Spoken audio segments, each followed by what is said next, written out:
Good morning from Lexington, Kentucky. I am here not joined with Mark McKelvey. He is not here yet. I just wanted to make it clear that no Mark McKelvey. It's day 4. We're all a little laid back, taking things easy today. Some of us maybe went out last night. I don't know. But it's been a wonderful week, a tremendous week so far. We ended up with 12 horses. For our clients at TheStable.ca, that means our buckets are all filled up. I'd send out an email. Actually, I did not. I sent out a video today just to update everybody on how we thought everything was going. But truthfully speaking, we got everything we wanted technically. We didn't get the first and foremost horses we wanted, but it's hard to get them when they go for $400,000 and $500,000. But we got all the horses we were looking for. Very, very happy to see we picked up a green shoe, a Walner, a Sweet Lou, a Chimpanzee, another Walner. We did go into the Tall Dark Stranger market. Captain Corey, 2 Captain Coreys, a Tactical Landing of Father Patrick, a Perfect Sting, first crop sire also. And we ended the day with a horse that I really, really wanted yesterday, and that was Degas. And that was a Chimpanzee filly also. We got our trotting fillies yesterday. We got 2 of them. We added a pacing filly yesterday also, who I thought was an absolute stunner. That was the Perfect Sting. It's almost a pun. That was a Perfect Sting filly.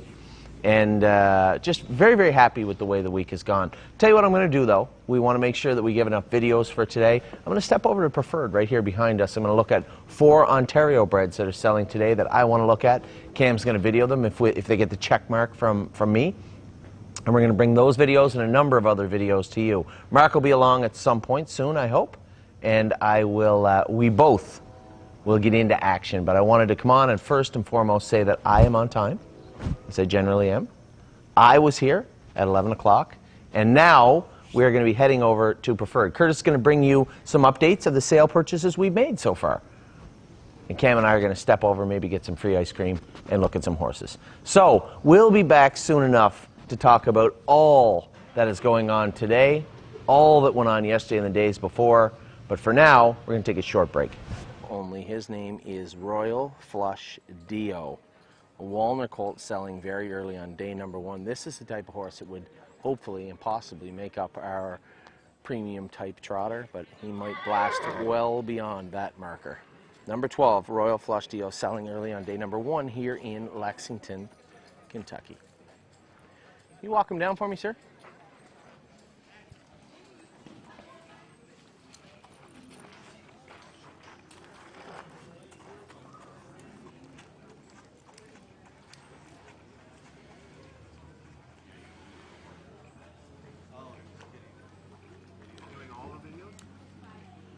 We already, this is the second one.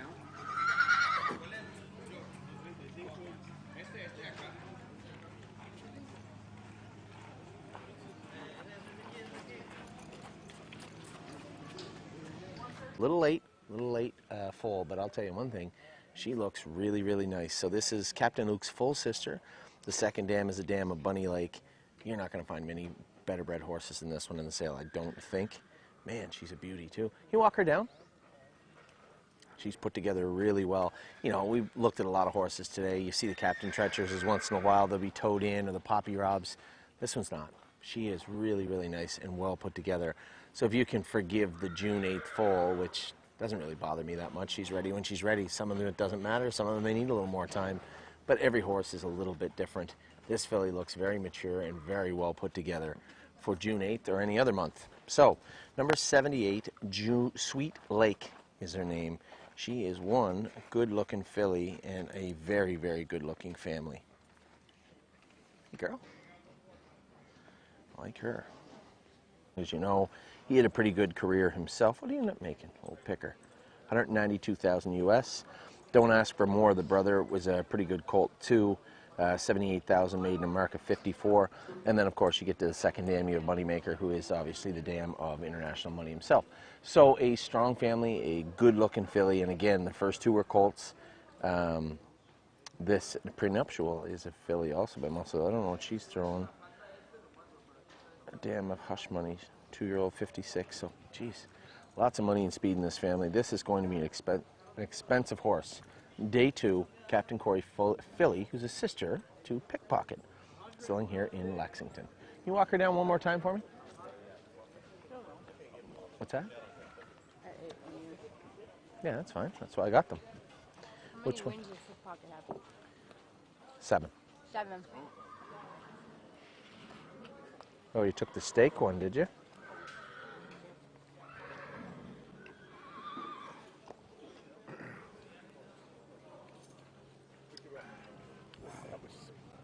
Can't even imagine that. She said the green one was. I got the red one. The red sauce? Mm-hmm. Oh, luck.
You're going to see a lot of pedigrees in Lexington and 900 and some, but I guarantee you won't see another one like this. This is a tactical landing filly out of an SJ's Caviar mare. Now the second dam, pay attention, the second dam is by Western Terror. Now, that's a pacer, you're correct. The first foal from that Western Terror mare is Don Fanucci's at 1.5 million in America, 150 in Europe. So buy a trotter out of a pacing mare. And you see it, the pacers bubble up from the bottom, and then all of a sudden, poof, these trotters show up. Well, I'll tell you one thing, this one good-looking filly. I will tell you, the only knock I have in this filly, if you look at her knees, under her knees, you'll see splints on both front legs. Now, that's a conformational thing, right? There's no possible way that that horse pops splints in the exact same place without there being added and maybe undue pressure on both of them. Having said that, they're popped now, they're manageable, they're treatable, lots of horses have them. Usually it's indicative of maybe knees or feet or both. But both we can manage as we train the horse down, especially a horse her size. She's not a big, giant tactical landing. She's a middle-of-the-road, medium-sized filly with a lot of obscure, kind of curious breeding. But I'll tell you what drew me to her was none of that. Just the way she looked, just her presence. She's a beautiful filly. Her ears perked up, but she's not being bad. She's sharp, sharp filly. Number 380, Jailbird Jog, New Jersey and Kentucky. Bay filly. Now, we're going to train her down on the trot, but there is some Basin blood there. Nah, she's a trotter. This is a beautiful filly with a nice video and a horse that I rather like. Number 380, Jailbird Jog. Can you walk her for me just for a sec? Pull her video up. There's something about her video I didn't like. I like that filly a lot. Fucking right she does. Oh, sorry.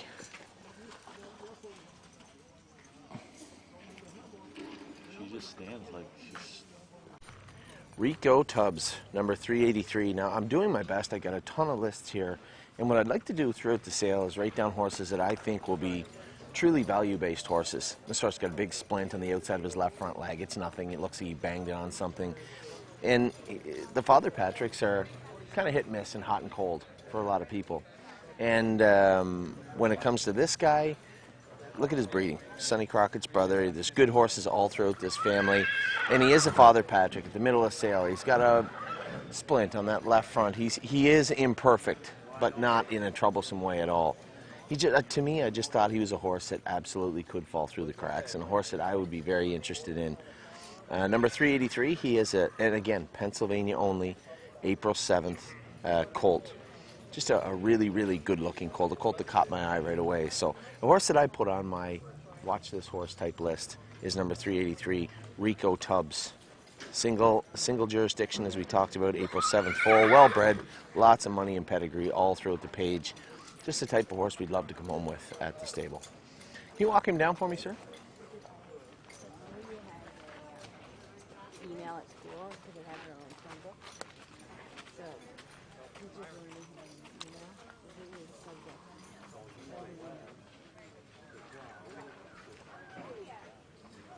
That's it. There's no base, no body. Dan, how you doing? Good to see you, sir. Good to see you. Yeah. Everything's right? Not bad. Could always be better, could always be worse. You? Things good? No, that's good.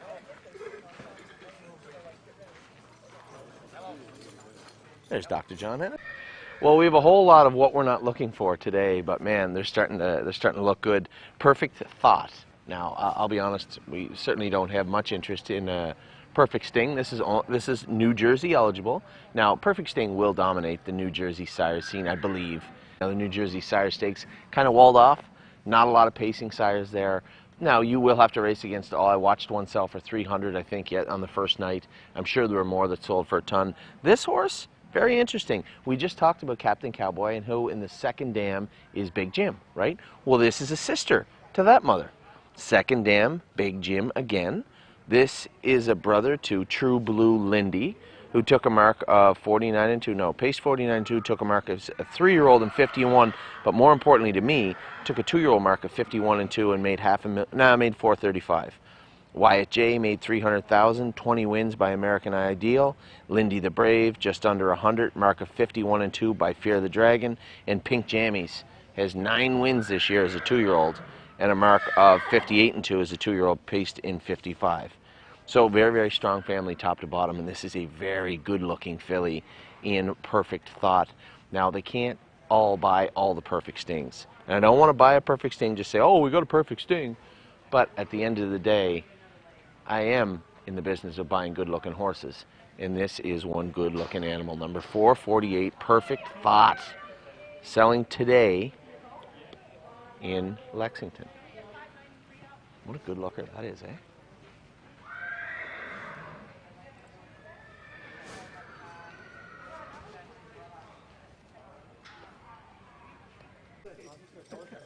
Tell you what, this is a horse that can get lost in the shuffle a little bit. He shouldn't. Now, a great question this year. How are the chimpanzees going to do at the sale? No one knows until the sale starts. Last year they were all hot and they all got a lot of money, but they didn't show up as well as we'd hoped. You know, people want to make excuses and say, oh no, this one and this one. They didn't show up as well as everybody thought they would this year. Now, I will say that we had 3, and all 3 of them were a little immature. So there's nothing saying that those 2-year-olds that were okay at 2 won't come back as strong at 3. They got great mares. Chapter 7 was a great horse himself. So there's nothing that would make anybody allude to the fact that they won't, but they have not yet. So how will that affect this year's sale? I don't know. I have no idea. But number 473, I believe this is Degas, and I say that because I know that they like to name all the yearlings after painters and poets. I believe it's Degas. This is a Kentucky sired chimpanzee colt out of air quote Hanover. 3 previous foals. Hasn't done a whole lot. Now I'll look for an update. Nope, no update here on Armored Dove.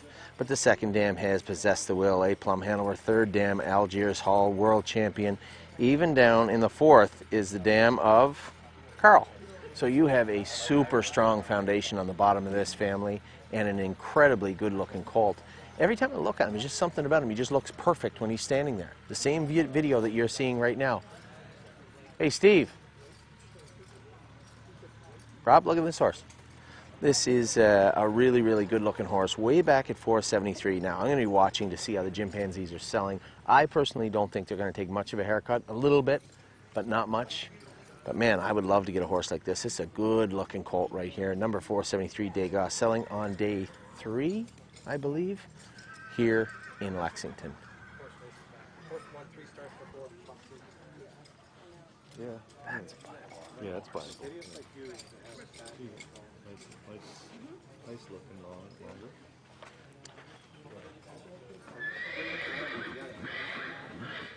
Hey, Aim? That's a gorgeous horse right there. I want that horse.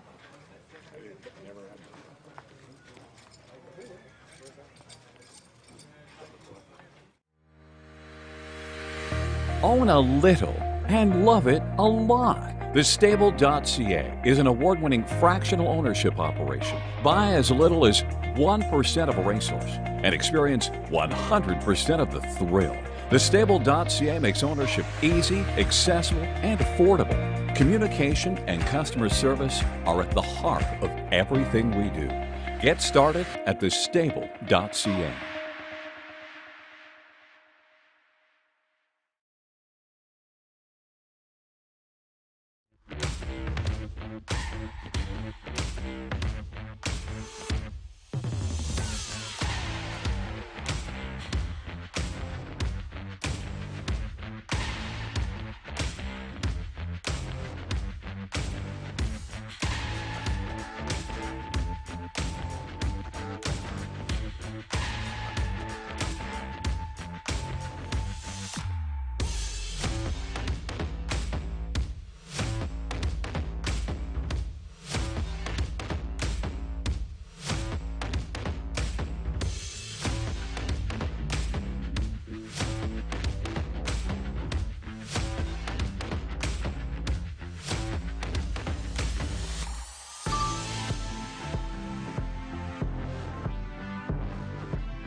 Own a little and love it a lot. TheStable.ca is an award-winning fractional ownership operation. Buy as little as 1% of a racehorse and experience 100% of the thrill. TheStable.ca makes ownership easy, accessible, and affordable. Communication and customer service are at the heart of everything we do. Get started at TheStable.ca. All right, and welcome back, everybody, to Fasig-Tipton on day number 4 of the 2024 Lexington Selected Yearling Sale. Mark McKelvey, and conspicuous by his absence, Anthony McDonald. No, he is out shooting some final videos, which we'll show to you throughout this morning and into the early afternoon. The final, I guess, our final show, not the final day of the sale, as we are going to be wrapping things up. And 4th day out of 5, the sale continues tomorrow evening. Quite a spot, and it's been a good sale so far. And we just again want to remind you that since this is our last show, final opportunity to send in some questions. I think letting Anthony open the show by himself was probably a good demonstration for what could be happening when we go to Harrisburg a month from now. But that is the plan, right, Curtis? We will be doing shows in Harrisburg? As of right now, that is the plan. So looking forward to that. We got a few more videos, I'd imagine. We got no more videos because Anthony's out shooting them. We'll get to them very soon, but stick around. We'll be up here until about 1 p.m.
All right, welcome back, everybody, on this beautiful and already getting warm Thursday morning. Mark and Anthony with you, and better late than never. I think I learned that from you. There's nothing wrong with that, Mark. You know, sometimes you just have to live life. You know what I mean? And sometimes you do. That's right. And I'm certainly not worried about it. I know, as everybody knows, I have my own moments where I'm a little tardy from time to time. Well, today wasn't one of them, though. No, but I do understand that. The crew behind the camera drove you here, so I mean they made sure you were on time. Yeah, well, we tried to get you up, but we didn't have a forklift. No, I was going to tell you though an interesting story because it's Kentucky, and my Lyft driver, I told everybody in the chat that it's his first day on the job, and to get in, he said, "Where are you from?" I said, "Near Toronto." Owns thoroughbreds at Woodbine.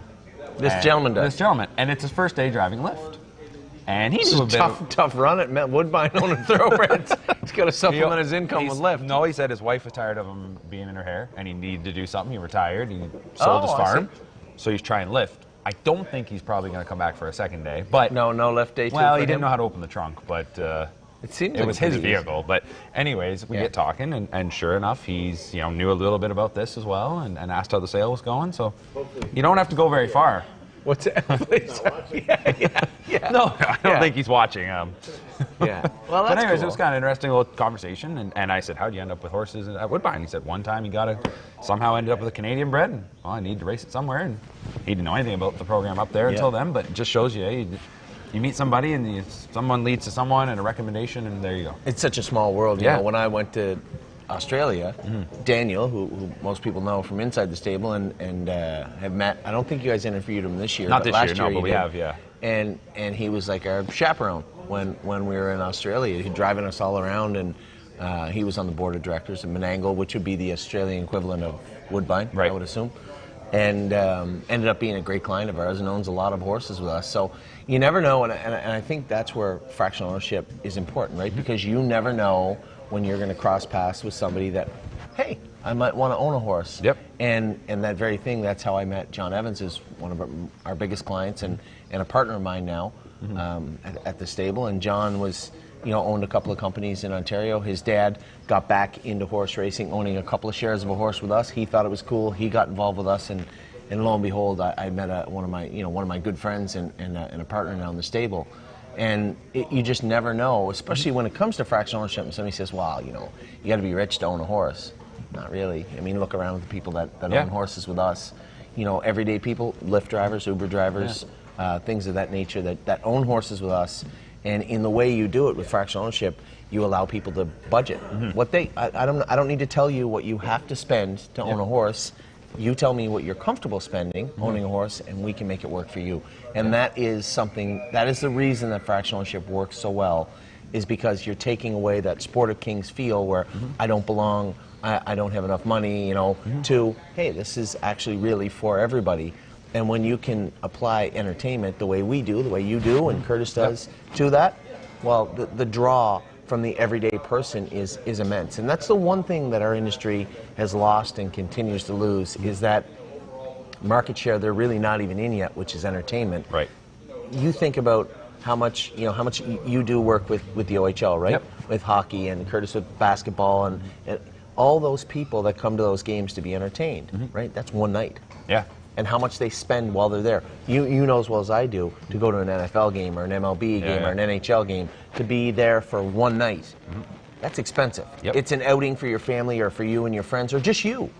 But when you can incorporate owning a horse for the same amount or less, and you own that horse for a year, bills included, well, all of a sudden you start to change the dynamic of horse racing. Horse racing went from this unattainable, kind of weird sport that you don't know much about to, wow, I am really, truly engaged in this, and that is what fractional ownership has done, and we've already proved it. Yeah, absolutely. And this gentleman, he said to me, the best feeling, though, and he was winning a race. That's all he said. Oh, yeah. And he said that. He said it was first race he ever won, went for $8,000. And, it's felt like $8 million. That's what he said. Yeah. And he said, and you're going up against millionaires in some aspects, and he said, I'm just a small-time guy, but it's a blast. So, well, I mean, you think of every good movie you've ever watched, it's always David against Goliath, underdog stories, right? Exactly. And this industry allows for that to happen every single day. And it is so cool to watch happen, and it is so invigorating to watch people have such a good time in a sport that we love. Yep. We grew up in the sport and love it for kind of different reasons. We got in it for the same reasons, but the sport means something a little bit different for everybody. But when you can get all these people that, well, you met the couple from South Carolina, their entire town was destroyed. They get in their car and they came to Lexington to come to the sale and watch the sale with us and be a part of the sale with us. You know, Daniel flies from Australia to go to Little Brown Jug, to come to Lexington to hang out in this industry. This draw is everywhere. You've seen the people that are on our chats from the Netherlands, from all over Europe, from everywhere, being a part of the stable. And what you and Curtis allow everybody to do, and what we allow everybody, I'm up all night answering emails and making videos this morning about our buckets. That's one of my favorite things to do. And you know, I come across people all the time that say, "Oh, I couldn't do what you do. I couldn't do that." But if you immersed yourself in the best part of our industry every single day, I guarantee you could change. Yep, you're right about that. And I think we went back to what we talked about a couple days ago. It's a tough industry for change, but has to necessary. change. You got to adapt, you're right? You got to evolve. 100% correct. And when you think about our industry and all the things we do and how slow it takes it to happen, it really, you know, you chuckle, but it is almost laughable how we are so slow to move. You know, when it comes to our industry, it is big enough that I don't need you to move. I'm just going to move on my own.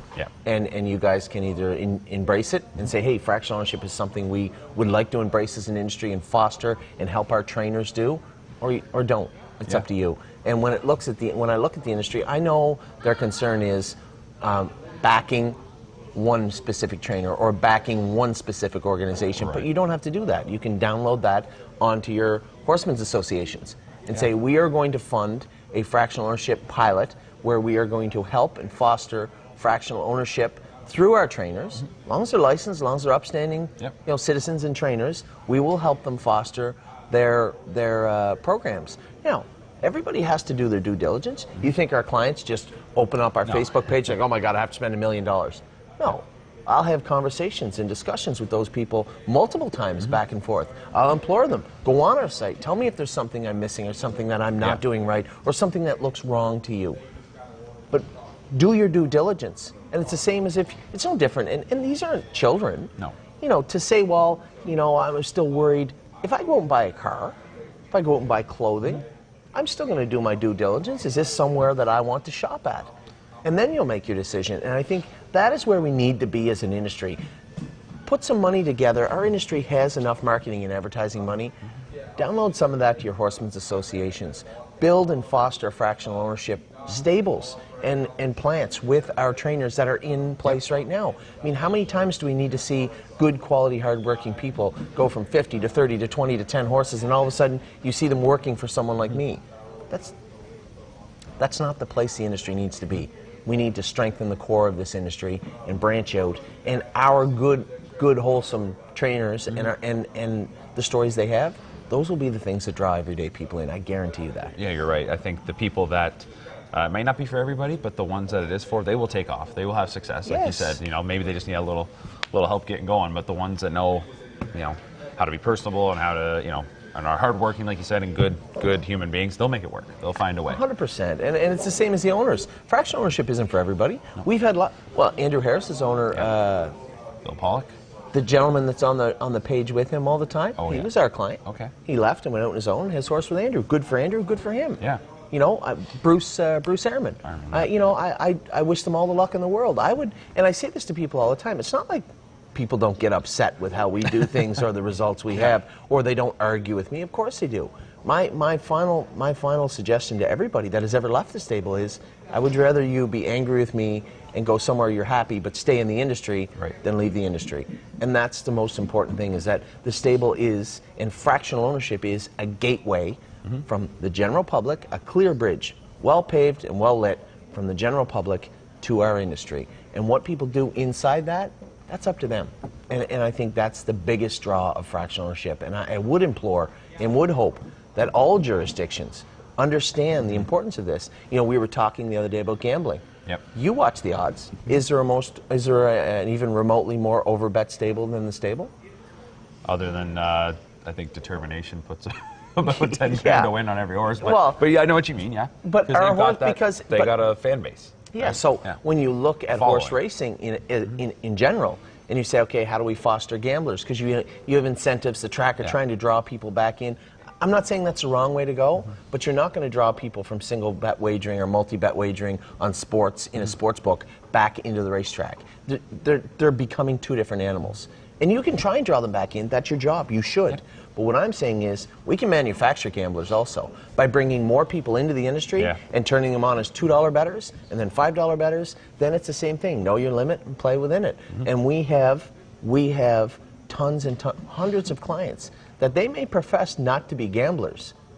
Somebody's gambling on these horses. It certainly isn't me. I can guarantee you that. Well, everybody says they're not a gambler. You gamble every day in your life. Oh, right? 100% right. You go to the track, when in Rome, do as Romans do. You're going to go to the track, you're going to get something to eat, you're going to sit down at the racetrack, and that's the other thing about fractional ownership clients, is they enjoy being there. It's not, honey, the horse race at 7:30, just turn the TV on and we'll watch it go, or we'll check the results tomorrow morning. No.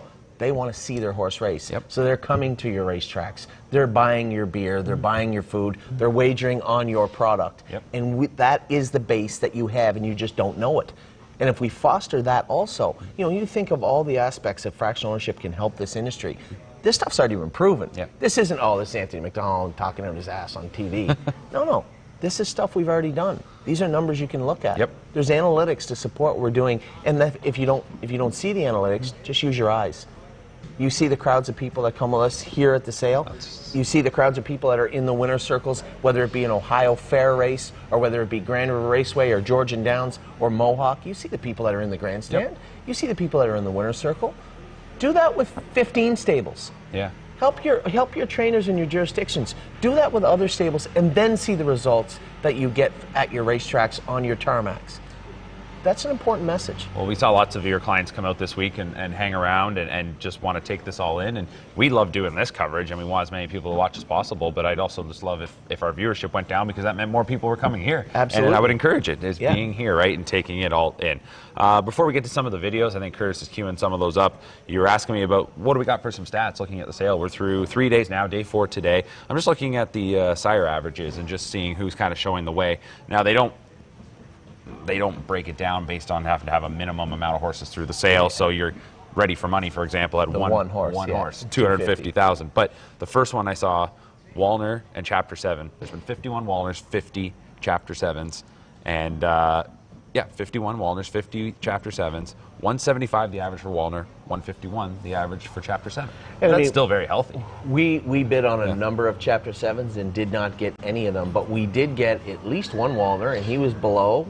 From what you're saying, that was $80,000 for a Royal Flush Dio on day number 1. I really did think that horse would get to your average, but he just never got there, and I guess that's probably the driving force behind him coming to our stable. And I believe we did, we did buy the other Walner, Love Sensation, on day number 1 also, 102. Now, I did not think she would get to your average, but I did think she would bring more than the $40,000 that we paid for her. So again, we bought 2 Walners, well below average. You go back and look at their videos, or look at the critiques that we made of those horses on our videos. You're not going to see any flaws in those horses. So, aside from that, being happy to see those Walners come into our barn, I'm really happy to see the drink lady setting up her table right behind us. The same spot she's been all week long. The other thing that you mentioned is we're looking at Ontario today. Ontario Bulldog today. Hanover first crop, 7 of them sold so far. 108 is the average. I'll be completely honest. I only saw 1 or 2 of them.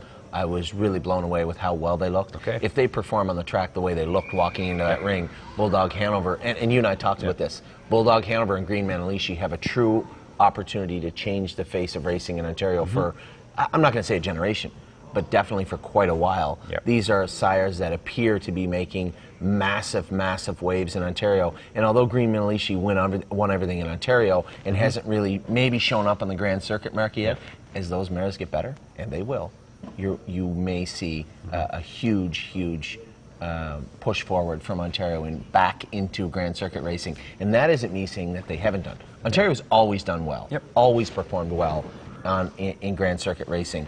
But to take the next step and actually be a true contender, where you're saying, no, we're going to have to look in Ontario if we want to buy Grand Circuit type horses. You remember where it was back a decade ago where you'd have all these giant trainers that would have these Ontario breds. They would race in Ontario, right? But they would stay away for the most part, right? Tall Dark Stranger was one. He came to Ontario a little bit. You didn't see him in the OSS program very often, right? Because he was a Grand Circuit horse. I think you're going to see more of those horses start to emerge if Green Manalishi and cattle washes. I looked at a ton of the cattle washes. They do look nice. They look really nice. So if these horses start to really push forward in Ontario, you might see a changing of the guard again somewhat, where they start to climb the ladder on that Grand Circuit perception moving forward. Yeah, I thought the cattle washes, they were in New Jersey, now going to Ontario, showed a lot of speed right away. So I think they'll be players. The other stallion I just wanted to bring up before we go to some of these videos is Captain Corey, because we've looked at a lot of those. The average for Captain Corey, 77,000. 29 of them have sold. Nothing sold on day one. So I mean, that would have probably had the average up a bit if there had been some that had been penciled in on that first day. And that's a good point that you just made, because there were some very good-looking Captain Corys that I thought were day one material. But when you looked at the horses, I think the breeders just said, you know what? Let's just stay in our lane for the first year. I believe they're very strong day 2, day 3, day 4 sellers, and they were right. Have been, And there have been some horses, you're 100% right, that could have sold on day number 1 and done very, very well. We had picked up 1, if not 2 Captain Corys, both of them well below what I thought that, oh no. My favorite one is Pickpocket's sister. And again, that's not just because she's Pickpocket's sister, but because of the entire way the pedigree is built. You have Moneymaker now, who will be, theoretically, if that filly becomes a broodmare, you'll have Moneymaker in the 3rd dam. The 2nd dam, you'll have Pickpocket, who's a multiple Grand Circuit winner. At some point, he's going to go over he's over 200 now. He's going to have lots of money made. His brother, who's 2 for 3, I think, and won the New Jersey Sires final, is in that 2nd dam. And then theoretically, that filly, that Captain Corey filly, will be the primary mare. That's a pretty strong page. Now, I'm not a breeder. I'm not going down that road. My knowledge of breeding stops at a certain point. But when I look at that page, that's the type of horse to me that says, oh, it's really good family. For sure. Really good family, top to bottom. And I know we were recapping some of the purchases, and yesterday we went and looked at the Perfect Sting filly. Perfect Sting, just out of curiosity, because I wanted to see here. 34 of them have sold, which I didn't realize there was even that many that had sold at this point. I was surprised you said that number, but 34 of them, and the average 86,000. And so that's she was almost bang on. We paid 87. I just thought that this filly, yesterday we were looking for trotting fillies. We weren't looking for pacing fillies, but truthfully speaking, we had a new client that wanted pacers. Ron was his name, good guy from Rochester. He's flown back since. And had asked me, are there any other pacers on your radar? I said, maybe Ontario, because we did bid, as I said, we were the underbidders on the Alicorn sister, and we were, truthfully, I don't even know if we got our hand up on that beautiful Better Still Like, the big giant one that went for 4 something, but interested in her. And then I had said, you know what, Ron, I was looking at some trotters at Springhaven, and I saw this absolutely gorgeous pacing filly by Perfect Sting, and I was interested in Perfect Sting because he is the only show in town for the most part. Take nothing away from Lazarus, but he's had his time. He's got to climb his way back up, and when it comes to the New Jersey jurisdiction right now, the only horse I can see emerging, unless I miss something, is Perfect Sting. He got all the mares. They all look great. This Perfect Sting filly we had was absolutely flawless. You can see the video for yourself that we've done. Her pedigree is amazing. I mean, her brother, True Blue Lindy, is an Always Be Mickey, and I didn't know this till yesterday, but this is Jody's horse, right? Jody and Carl's horse. A winner in 50 and 1. They sold him for a lot of money. He's made good money. And then down, you have Pink Jammies, who, Fear the Dragon, I know the filly very well. I raced against her. Little bit of a lazy filly, but has some speed. Has won 9 races as a 2-year-old in Ohio. And then you just look right down to the next one, you have Big Jim. So a very, very good pedigree attached to a very, very good-looking, just a beautiful filly, and she sells at $87,000. I honestly, I know Ron was actually thinking she'd bring a lot more, and I had said right around that area. I was super happy to bring her home also. Yeah, absolutely. She, like you said, just stunning, right? So that one, exciting, and I think kind of interesting that, like you said, it was bang on pretty much with the average. Exactly, so right in the ballpark, and that gives you just a little something to go off of. For the top buyers, by the way, the stable ranks 17th. Not by money. In money. Really? Yes. What do they do a volume one? We have 12. I know we're not winning that either. No, Nancy Tactor, Tony Alanya agent, 23 each of them. 23. Well, I guess that's not shocking. No, right? not at all. What about Andrew Harris? 15, 5 million. Whoa. Good for him. Good for him. And 14th is Burke Racing. Not shocking either. I see it on the side now. and then we come in just below that at 12. It's not Yeah. bad. And we're probably going to pick up one or two. I think maybe Ontario breds. There were some Ontario breds I liked today, so I know I had some emails from our clients.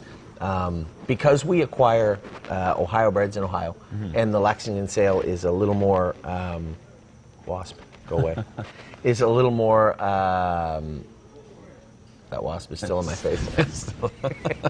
The Lexington sale, we draw a lot more, but there is some Ontario here. There's some Ontario in Harrisburg. There's some Ontario in Ontario. Yeah. So it's hard to make a bucket for our clients for Ontario unless it just is continuous. You just like 3-month bucket. So I think we're just going to pick up the Ontario breds and put them right on our site. So whether you're a client, an existing client, an interested person that might want to be a client, or just somebody looking on our site, I think any of the Ontario breds we buy today, we're just going to put them right up on our sites, first come, first serve. I would suggest tomorrow morning or the day after. And I would think we would buy an Ontario bred, if not one, if not maybe one or two today. A lot of horses I like. There were some good-looking cattle washes. Obviously, some green Manalishis. Yep. There is a number of muscle masses, and you know, a lot of people saying, you know, green Manalishi is the place to be. It's so easy to discount a horse like that, like Muscle Mass, that has done so much for every jurisdiction he's been in. I would implore people to remember who was there long before Green Manalishi got there also, and he will be there for a while yet. All right, well, we'll go to some of those videos now as we look ahead to day number 4 and some of the horses that will be selling, and we'll be coming back in a little bit. I told you guys, Muscle Mass, I'm certainly not going to steer away from him just because Green Manalishi did so well this year. Certainly doesn't discount what Muscle Mass has done. 616 Blue Rare, March 15th foal by Muscle Mass. Oh, this is a Sergeant Stable one and Florida eligible. Somebody asked me, how does that work? I have no idea. I assume they have stake money left over in Florida and they have to race for it. They're likely going to race at Spring Garden Ranch or Southern Oaks or one of those big Florida training centers. Blue Rare. This is a second foal. Second foal. The first one was by Tactical Landing. Second foal from a Father Patrick, sister to Pinkman, and I'm Pink too. We know this family. We had a couple of horses in this family that are pretty decent for us. But this is a super strong family. You have Pinkman, I'm Pink too. That one still brings up marks. Then you have Girls in Pink. That's Steve's horse. Marge in Charge. Those horses have all bred and now have branches coming off of this line. This is a really, really, really good-looking filly right here. Can't ask for much more than her. Now, of course, it depends on what kind of money you're talking. I would say a very solid medium or medium-plus type filly. March 15th stands correct. Nice video. Certainly no concerns on my side from Blue Rare. I think this is a nice filly and could easily fit into what we're doing here in Ontario. So, number 616 selling on day 4. Her name is Blue Rare here in Lexington, Kentucky.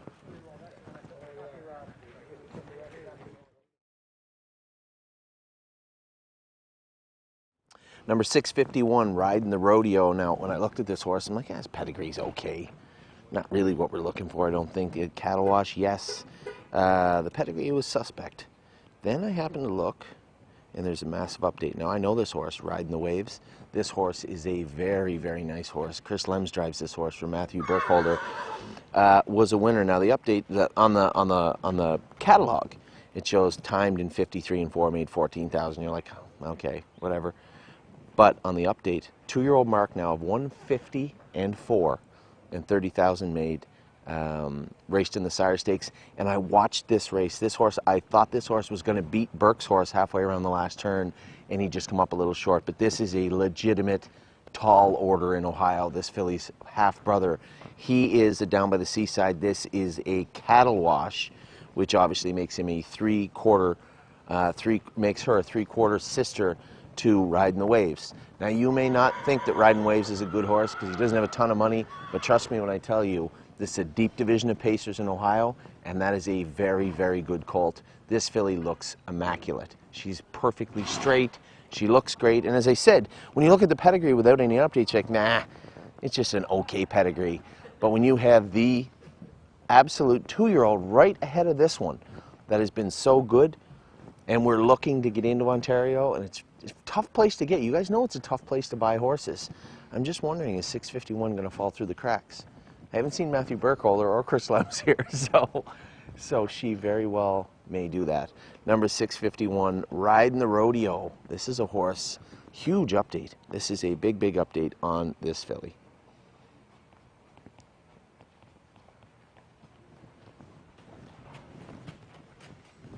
Thanks very much, Steph.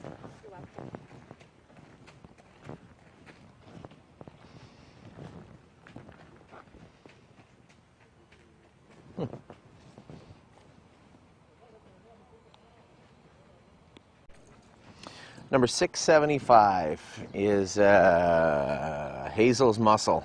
Hazel's Muscle. I think 675, if I'm not mistaken. One of my crazy uncles is his favorite numbers in the triactor, if I'm not mistaken, are 675. Those are the first 3 digits of my phone number as a kid. Funny you remember stuff like that. 675, Hazel's Muscle. This is a colt, and he's gorgeous. Had a nice video. First foal from a Royalty for Life mare. I have no idea. I don't recall seeing many Royalty for Life mares. This horse is built really nice, very straight, very correct, even behind big, big, giant colt. Muscle mass. Now, this is important. Last year, I thought we got a tiny discount on our muscle masses, and especially with Green Manalishi taking up a big market share this year. You saw what he did. He crushed in Ontario. Do not discount a horse like Muscle Mass. Horse has been an extremely good sire everywhere he's ever been, and I certainly, if they're going to allow us to find value in muscle masses, then that's where we're going to continue to look. Hazel's Muscle is a very, very good looking colt, and a horse I like quite a bit. I could see this being an Ontario horse of ours, absolutely, 100%. First foal from Royalty for Life mare. That mare was a sister to Juanita's Fury. You have world-class Image down in the third dam. This isn't a wow you type pedigree, but I can tell you one thing, it's a wow me type horse. It's a beautiful horse, number 675, Hazel's Muscle, selling today in Lexington.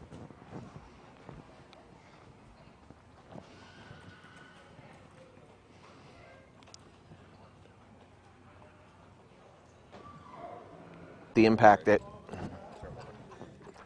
well, we talk about the impact that Green Manalishi has had in Ontario. It's going to be tough to get one. We actually looked at one, never even possibly got our hand up. The first or second night in Lexington, and there's going to be more in London, there's going to be more in Harrisburg, so we want to make sure we get the right one, which of course leads us to where it always does, which is value. Green Snickers. This is a February 17th colt, brother to Moana. Who had Moana? Is it Trevor Henry had Moana? I'm not sure. Brother to Moana. Trots clean in his video. I don't know where the video was taken. I assume Indiana by the looks of it. Now he looks, he toes out a little bit left front to me. Maybe the way he's standing, but in his video he trots very, very clean. So I don't suspect there's any issues there. I guess all the power from this entire page comes from the second dam. You have Pure Ivory, right? And a ton of stuff just branch off of that mare and her sisters. So if you're looking for all the power, you're going to have to look in the second dam, the first dam. I would say I know some of these horses. They're more meat and potatoes, overnight type horses. And is Green Snickers not one of those? Is he a stake horse? Is he a decent horse? I have no idea. Nobody does. But I want to make sure we make the right purchases. So it's going to come down to value when it comes to 688 Green Snickers. Good horse, put together pretty well. Trots really nice in his video. And of course, the way that Green Manalishi devoured Ontario this year, pretty hard not to take a look. Number 688, February 17th colt by Green Manalishi. His name is Green Snickers.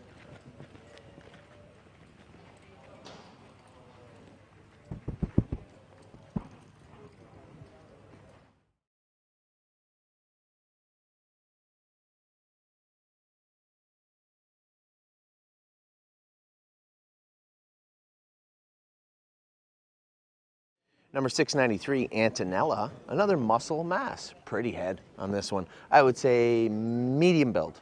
Not medium, not the low end, just medium build filly. She's okay. She's got a brother named Six Pack Tony by Six Pack. And this would be, there's 2 6-packs now. Pay attention. There's 2 6-packs out of this mare, and this is a muscle mass. In the second dam, you have a horse named Callus that was exported to Europe by Southwind Frank, 55, 56.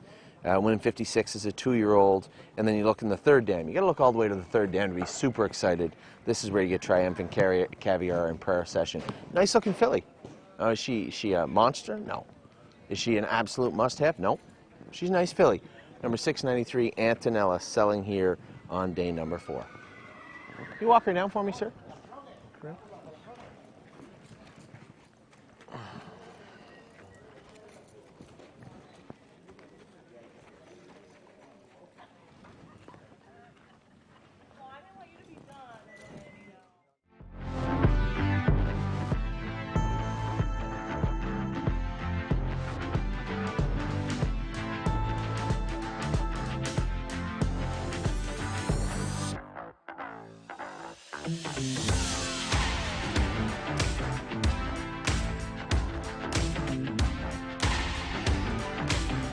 And welcome back, everybody, to Fasig-Tipton, day number 4 of the Lexington Selected Yearling Sale. Sale is going to start at 1 o'clock today for the 4th of 5 sessions. And we come back to the desk where I'm joined by Dave Menary. And Dave, you just kind of got caught in the crossfire of Anthony. He spots somebody. He says, come on over here. You're our next guest. And as we like to do when we bring people on the desk, we just ask, how's the week going? How are you enjoying Lexington? It's been good. You know, it's always a good time. It's kind of like a working vacation. I didn't race any horses this year, so I've kind of had a lighter schedule. But you know, lots of horses to look at. We raced Saturday night and got in the car and drove to Windsor about 3 o'clock in the morning. Got up early Sunday, so we were here to look at horses and been doing our homework and trying to find the next one. Absolutely. You mentioned that you've got 2 so far, one on day number 1. Tell us a little bit about that one. I was pretty happy with that colt. It was the first Bulldog Hanover that I ever sold. It was brother to Stockade Sealster. We give 95 for him. I thought it would take a little bit more. The colt was a real specimen, but didn't have the flashiest video. But love the colt, love the page, and I'm happy to bring him home. What do you think? Bulldog Hanover, this is his first crop, but this is kind of a not a test crop in a sense, but this was when he was doing double duty. He was still racing at this point, going into his 4-year-old year. Then he explodes and has the world record season at age 4. I feel like next year the quality of mares might even take another jump. He's going to maybe be in high demand. Be a lot of people looking at you to see how this first crop does. Yeah, I think this is maybe one of the better ones offered at public auction. You know, there's a small handful. Next year we're really going to see that increase. You know, the people that sold yearlings this year got really lucky. I think he was at 5 Canadian, and you know, his next crop are going to be stud fees over 15 US. You know, so he's got a big increasing support. And there's a little bit of pressure on this crop, but I'm happy with the colt that we got, and I'm going to try to do my job. Absolutely. And speaking of doing your job, it's been a pretty good season, I think it's safe to say, hasn't it? Yeah, a lot of ups and downs. The family's really good, and the horses just go up and down, up and down. You know, the babies, everything got qualified, and you know, there's some nice gold ones and ones that, you know, win 4 in a row in the grassroots, but there wasn't that home run that was going to make you famous. But the 3-year-olds have really carried the load, and I've raced more older horses this year, and we'll probably continue to through the winter. So we just try to find a balance of everything. You know, doesn't matter if it's older horse or young horse, trotter, pacer, colt, filly. We do it all, and we try to do our best. Absolutely. And you know, speaking of doing your best, one of the best 3-year-olds in the sport has been It's a Love Thing. How's the ride been with her? Oh, it's been super. You know, she's just such a special horse, and you know, such a great group of people to do it with. You know, I was pretty upset when she got beat in Kentucky, and you know, the owner sort of said if she never makes another dime, she's done more than we ever thought. You know, she's got the super final left and Breeders' Crown elimination, so it's been a great year, and I really like that on a good note. Absolutely, absolutely. She's been a treat to watch, that's for sure. An outstanding horse at 2 and had so much success again here at age number 3. Looking ahead now for the rest of this sale and maybe the sales that are coming up over the next several weeks, do you have a target? How many horses you're trying to get? How many babies you're hoping to have for next year? I don't put limits on things. You know, you got to always keep an eye on the stalls and the staff. You know, but right now I'd sort of, you know, I have 2 here and, you know, 2 homebreds to come in. You know, I'd like to keep the hammer down, keep pressing right now. You know, there's a few more Ontario going through the ring today. Today's probably the biggest Ontario day here in Kentucky. So hopefully we get a little bit of work done, you know, at the right price. I try to find a quality horse, but, you know, still have a little bit of value. I'm a big believer it's not who wins at the sales, it's who wins on the track. So try to find the best quality animal to start with, but treat it like a business too.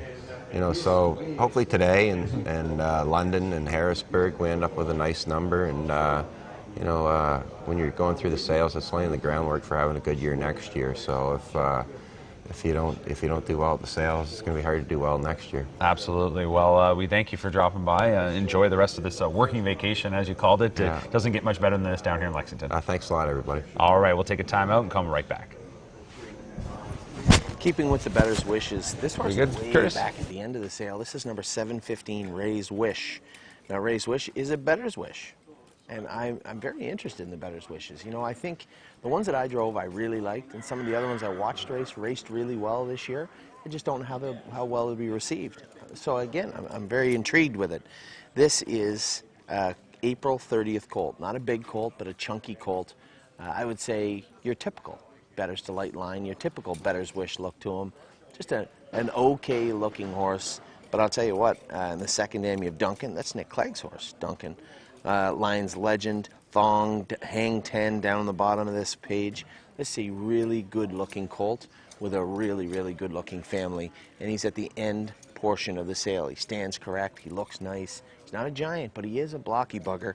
And I do like number 715. This is another horse. I know there's people out there that are maybe saying, I don't want any pacers in the buckets and I'd rather not have a pacer, but I'll tell you what, be careful what you wish for. There's some nice pacers in this sale too, and when it comes to value, we're always trying to be on the forefront of finding it, and with this guy, it could be.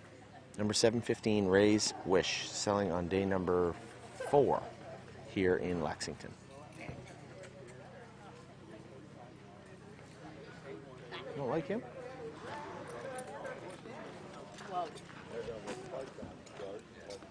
I like him a lot.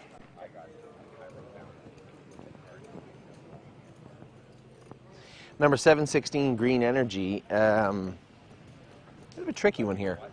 Green Energy is a brother to What the Hill, which by default makes him a brother to Ready for Landing. Now, I love Ready for Landing. He's almost ready to go again. He'll be qualifying next week. This is the brother.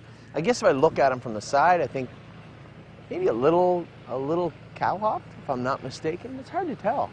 Long legs, and he's not quite as tall as Ready for Landing. And I'll tell you what I like about him. He looks very subdued, where Ready for Landing was ready to wreck everything and has been virtually his entire life. A likable horse, but you know, if you could ask me, does he have one fault? Yeah, man, if you just take it easy and go easy a little bit, I think he'd be a really nice horse. Well, this guy looks like he's pretty chill. I wonder if he had OCDs removed from that left hock. I bet you he did. Is there a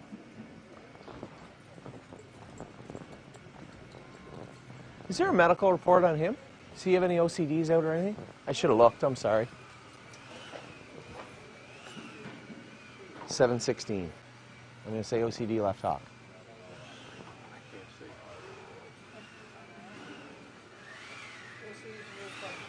Ah, there you go.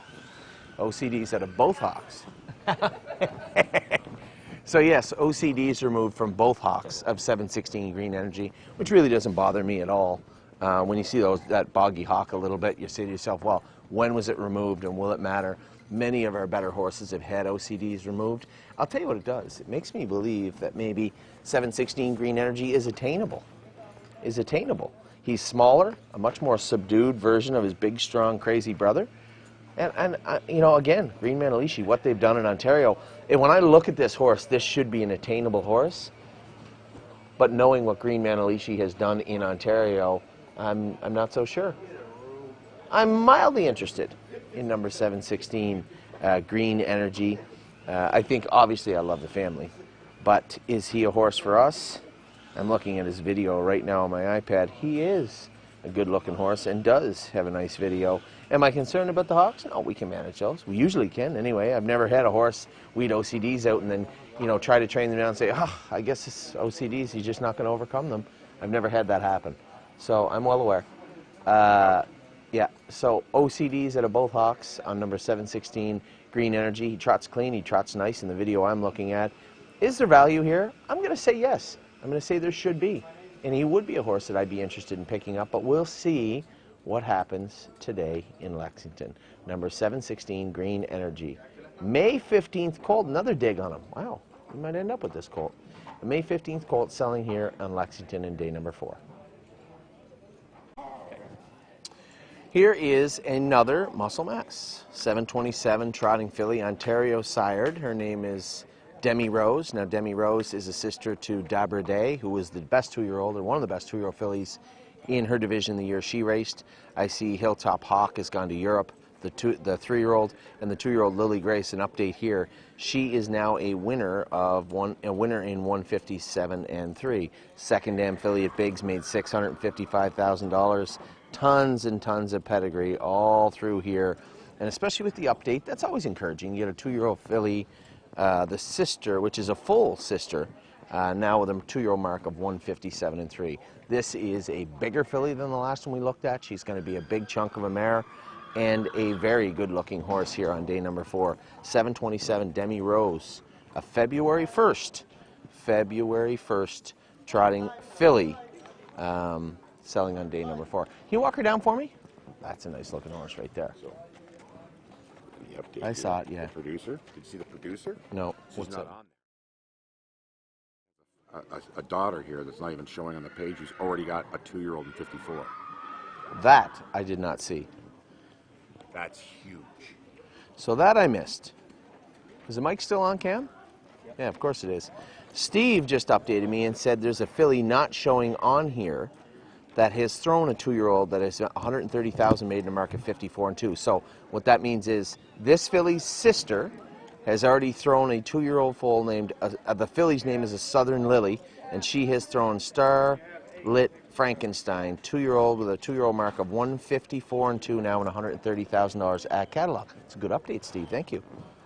So lots going on in this family. 727 is probably a horse we are extremely interested in on day number 4 in Lexington. Number 759, the Goose Princess. This is a sharp-looking filly here. March 11th filly. She is, how many's in this family? We have 8 previous foals, 4 winners. So a little light on the top end. Princess Lily is her full sister. Princess Lily with a mark of 54.2, trotted in 53, made 270,000, is breeding. She has bred Top Mast. This is a horse that raced against, this horse raced against Pickpocket, right? Top Mast? Raced in the Mohawk Millions? Yes, he did. Oh, no, raced against Crantini, I think. Top Mast, a really nice horse out of Ontario. The Prince is also in there. So Princess Lily herself was already produced here in the first dam. Second dam, White Sand Titan, that's old. $270,000. And Muscles Marinara down the 3. This is a top filly, top to bottom. This filly's got a sharp, sharp head on her. Liked her video. She moves nice. Pretty hard not to like her. Maybe we will find some value here on day number 4 in Muscle Mass. It's not on there, but Oh, really? And Steve just gave me another update. This is an embryo transfer foal, and it's not on the catalog, so they're going to have to announce it going in the ring, which may end up with some check marks or X's on her as she comes in. What I would say is value. What somebody else would say, no thanks. Number 759, the Goose Princess. Another filly we're looking very, very closely at on day number 4.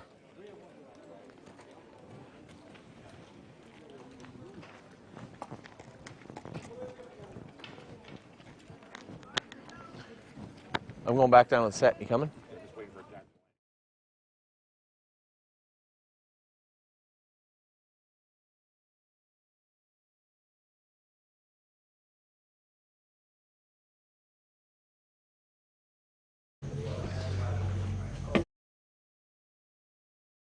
Lexington, Kentucky, as the 4th day of the 2024 Lexington Select Sale is coming up at the top of the clock. That'll be at 1 p.m., so 50 minutes from now. And as we come back to the desk, joined by Steve Palermo. Steve, how's it going? Very good. Well, I feel like this is our annual chat each and every year. We waited till the 4th day. I was going to say, save the best for last. So we got you here. And we'll talk a bit about the sale and how it's going. But overall, I know how much you love just getting down here. Yeah. Another great week. Yeah, it's a great week. I got here Friday.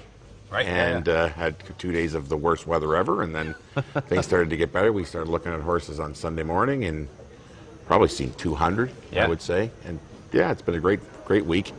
I mean, I've just been kind of following Anthony around because, you know, like it's been hard. You know, every year I kind of know on Monday and Tuesday is going to be tough, and then I'm waiting for Wednesday. Yep. And then by the end of Wednesday, I'm kind of almost a little depressed because I'm like, oh, still don't have anything. So, you know, I do have my eye on, you know, half a dozen or so today. So. Right. And today's, there's a bit of a focus, obviously, a lot more Ontario-sired horses that are going through the sales ring. But for you, you're kind of open to most jurisdictions? Yeah. In fact, I got both, you know. Yeah, I got Colts and Phillies and Ontario and U.S., so I'm all over the place today. Absolutely. And we were talking before we came on, you're kind of saying, what should we talk about? And the one thing, you know, you go around with Anthony, and like you said, you probably looked at 200 horses, so you've looked at a lot of them. When you come here, you've obviously got some already that you're excited to go look at. Others might just catch your eye as they're moving by. But who are some of the horses this year, some of the stallions that you were excited to come and check out their babies? I was really excited to see the Captain Corys. I mean, and they are beautiful animals. Yeah. They're not like they don't look at all the same. No. Like they're not stamped like you would, which some people like to think that is a problem. I don't have any scientific evidence to prove it one way or the other, but they might not look the same, but they all have a beautiful body. They got almost a bit of a pacing look to them, like they're a little shorter barreled and a little bit more stockier looking, but they are gorgeous bodied horses. They are. Yeah, and they've looked real good. We were talking with Anthony about what they were bringing, and they've done pretty well. None of them sold on the first day. No, and I think that to a certain extent, I don't know if that's like that's a poker tell. Like why wouldn't there not even one? Yeah. That was weird. But and then day two, a couple of them sold for 200 plus.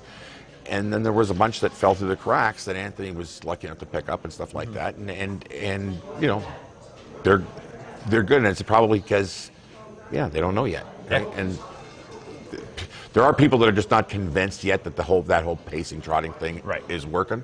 But it clearly is. When you see some beach somewheres trotting. Yep. Yeah, it works. It does. It does for sure. Yeah. What are you looking at specifically? Like you said, you like Colts, you got Philly. It doesn't seem to matter. Is it just? But you have something specific you want to get this year? Well, I'm always looking for a trotting filly because for the breeding side of it. I mean, but I'm actually open to a trotting colt to race and enjoy for the winter, watching it train down and stuff like that, and hopefully get some luck. But so I am kind of looking both ways, and it's for two completely different reasons, right? So, because I am still involved, obviously, in the racing side of it as the breeding side of it. Yeah, you got both angles covered. The one thing I get a kick out of is when you guys are going around, and the whole group of us is walking around, we're doing videos, and you and Anthony maybe go back and forth. You guys maybe see things a little differently at times, but that's probably healthy for this whole process, right? Is to have different opinions and to bounce it off each other, isn't it? Well, it for sure is, and I've learned that sometimes the way he looks at things is actually more. I'm starting to lean that way. Like he's more right than I thought. Like things that used to really bother me and would be a straight X. He just looks at it and goes, "I don't care," right? And I'm like, okay. So I've learned to kind of not care that much either. So about certain things, because if I'm going to try out and buy Secretariat, I'm going to try and buy a bronze statue of a horse, I'm probably not going to be able to buy it anyway. So I have to start to say that I'm okay with that, and I'm okay with that, and that's what he does. And I've learned that from him. That he doesn't learn much from me, but I mean, he might take some of the things I say that he goes, "Oh, I didn't see that." There was a couple of just there at Preferred. They didn't know certain things that I had pointed out, but we bounce it off. I mean, he certainly knows way more than me, so I'm not going to try and argue with him about it. But no, I think it's good banter. I really enjoy it. I wish some people could see some of that banter, because it's probably some of the most entertaining stuff here this week. My final question for you, like you said, maybe 200 horses you've seen here, but when you're starting your homework, when the catalog first comes out, do you dive in right away? Or are you watching videos as soon as they're up? No, I don't watch videos because, I mean, I can watch a video, but like Anthony watches every video. And he knows what he's looking at. So what's the point of me wasting, a minute and a half on every horse watching that video? So he might say to me, "Did you see the video on so and so?" And I will maybe go back and look. And I'm pretty good at knowing what a bad video looks like, but a really good one, not necessarily, right? So I stay away from that. I go right to the Pedigree page, and there's certain, and when I'm looking at a colt, I'm looking at something for something completely different. I might take a first full on a colt, and maybe not so much on a filly, because for the filly I'm looking for the residual value. So I need some basis there, but I go right to the page immediately. I go right to the catalog. Absolutely. Well, we'll wish you the best of luck with the rest of the sale. A couple days to go. Staying right through. Until Saturday morning. So we'll be here today and tomorrow night when things wrap up. Steve, it's always a blast, and enjoy the rest of the sale. Thank you. All right, we'll step aside once again, go to some more videos, and we'll be right back. As the industry's leading sales agency, Preferred Equine recently introduced its exciting new online sales portal, Preferred Equine Online. Developed by our experienced sales team, the powerful new platform with cutting-edge technology makes buying and selling easy from the comfort of your home or office over any device. Our experienced sales team offers full customer service for buyers and sellers as it relates to the collection, distribution, and transfer of the horses offered.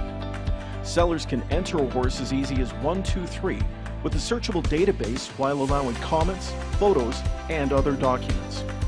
Buyers can view live pedigrees, past performances, and race videos. To create your account or learn more, visit www.preferredequine.com or call 914-773-7777.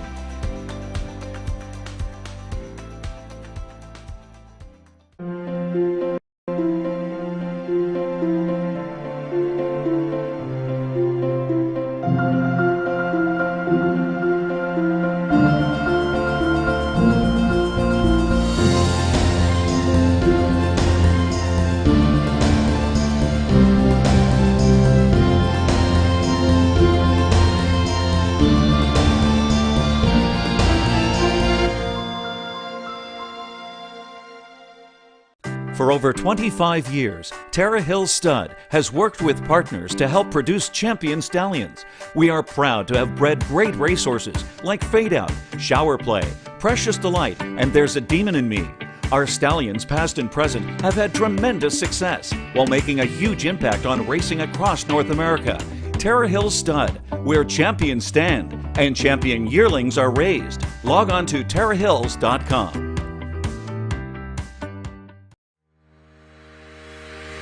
Own a little and love it a lot. TheStable.ca is an award-winning fractional ownership operation. Buy as little as 1% of a racehorse and experience 100% of the thrill.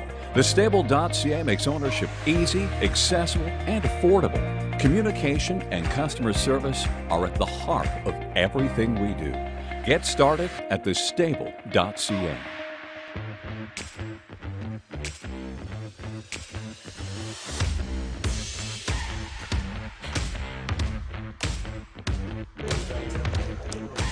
Welcome back, everybody, as we're getting set for the fourth day of the Lexington Selected Yearling Sale. As we come back to the desk just behind the back ring here at Fasig-Tipton, a beautiful Thursday. Pleased to be joined now on the desk by Don Murata. And Don, we had you last year. I remember we caught up, so this will be the second time, and we talked a bit about how things are going with the sale in Michigan. But first of all, being here back in Lexington, doesn't get much better than this, especially with this weather, does it? Oh, no, this is perfect. It's beautiful. It's perfect. Great atmosphere. Absolutely, it really is. Tell us a bit about when did you get here and how your week's been going? We came down Monday, Yep. and we've spent some time driving around, looking around. Went to Keeneland yesterday. Oh, nice. Got a backdoor tour of Keeneland, the facility. It was It's quite pretty a spot. incredible. Yes, yes, it was. So we're having a good time. Absolutely, yeah, that's one spot that typically when I come down here for the racing during the Grand Circuit, opening day is tomorrow at Keeneland, Correct. right?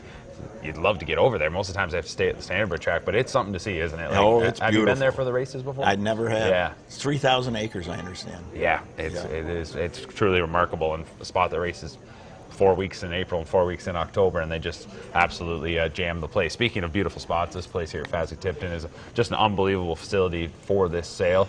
A spot, obviously, that it's kind of on your calendar each and every year. You don't want to miss this. No, this is a happening event for sure. We really look forward to coming down here. And talk a bit about the racing side for you this year, how it's been. It's been good. It's been good. We haven't had a lot of starts, but we've carrying a pretty high percentage. We're down on stock right now, but always looking to change that around. Absolutely. We've invested with the stable last fall for the first time, and we're having a great time with that. It's an amazing way you guys have put this together. The communication's awesome. The videos are awesome. It's been fun. Well, that's what I was going to ask you a bit about is how that experience has been, and it seems to be a recurring theme that people bring up is that communication, and it's something that has maybe lacked a little in our sport at times, so it's probably a little refreshing, right? What's really refreshing about it is coming from a horse background. Yeah. The way Anthony explains things on the video is he gets down to where anybody can understand it, and it makes sense, and he really does a great job. You guys do fantastic. Well, that's it's always appreciated. We love doing these shows and catching up with everybody, whether they're clients or other participants in the sport, and just talking about racing, because I think that's at the root of it all. Everybody just really likes this game, don't they? We all love to compete. Yep, they're amazing animals, and it's just unbelievable to be part of something like this. I remember when we talked last year a bit about how things were going in Michigan, and you were putting on a sale. What's the update now, 365 days later? Not where we wanted to be, Yeah. legislative-wise. Right. It's going to be okay for the next few years. They're still going to go for, I have about 9 or 10 weeks to go for $12,000 a week at the county fairs. Mm-hmm. They're going to have 3 different futurities go for $30,000 a week. Going to have Sire Stake finals for right around 100 or a little over. So it's still going to be okay. People can make money. It's not, of course, where we want it to be, but we're still working. We've still got legislation in that we're working on, and we'll keep the fight.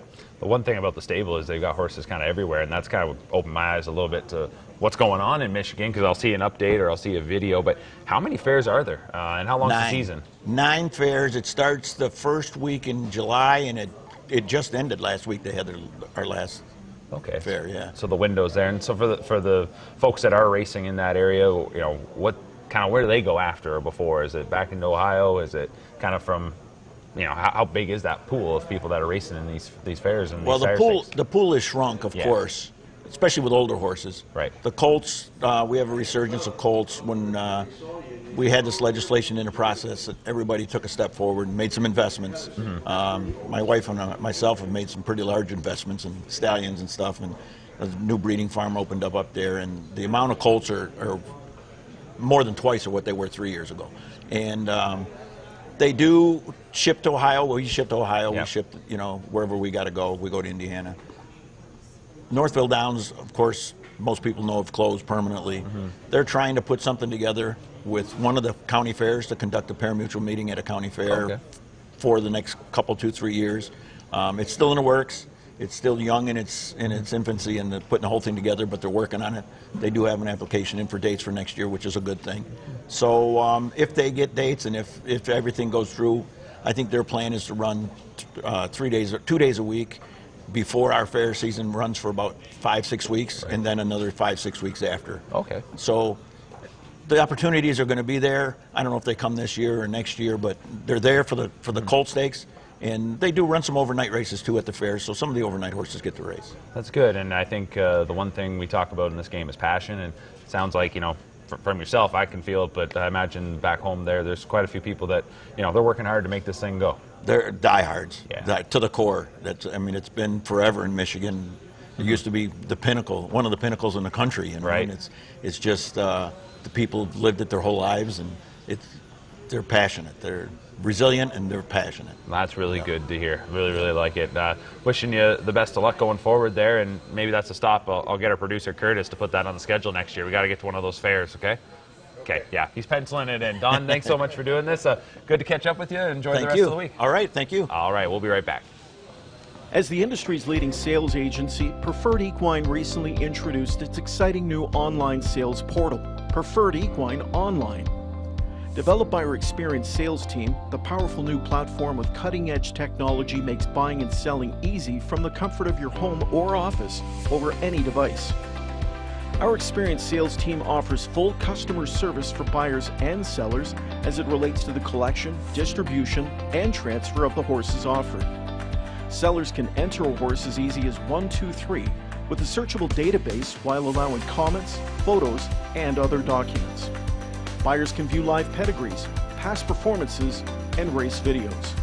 To create your account or learn more, visit www.preferredequine.com or call 914-773-7777.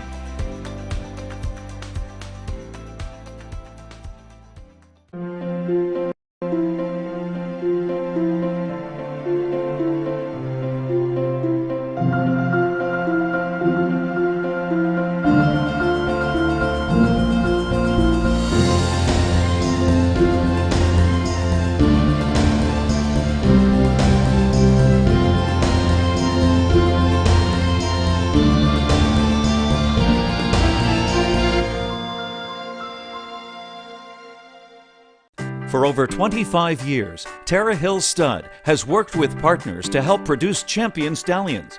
We are proud to have bred great racehorses like Fade Out, Shower Play, Precious Delight, and There's a Demon in Me. Our stallions, past and present, have had tremendous success while making a huge impact on racing across North America. Tara Hill Stud, where champions stand and champion yearlings are raised. Log on to TaraHills.com. By now, you know the name COSA TV, an industry leader producing unique, high-quality digital content promoting harness racing in Ontario. Features, virtual programming, live events, and more. COSA TV has it covered. Follow our social media channels and be sure to subscribe to our YouTube page to view the latest content. And if you're looking to bet your favorite Ontario track, check out hpibet.com. COSA TV, taking Ontario racing global.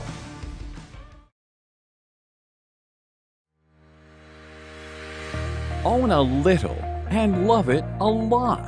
TheStable.ca is an award-winning fractional ownership operation. Buy as little as 1% of a racehorse and experience 100% of the thrill. TheStable.ca makes ownership easy, accessible, and affordable. Communication and customer service are at the heart of everything we do. Get started at TheStable.ca. As the industry's leading sales agency, Preferred Equine recently introduced its exciting new online sales portal, Preferred Equine Online. Developed by our experienced sales team, the powerful new platform with cutting-edge technology makes buying and selling easy from the comfort of your home or office over any device. Our experienced sales team offers full customer service for buyers and sellers as it relates to the collection, distribution, and transfer of the horses offered. Sellers can enter a horse as easy as 1, 2, 3 with a searchable database while allowing comments, photos, and other documents. Buyers can view live pedigrees, past performances, and race videos. To create your account or learn more, visit www.preferredequine.com or call 914-773-7777.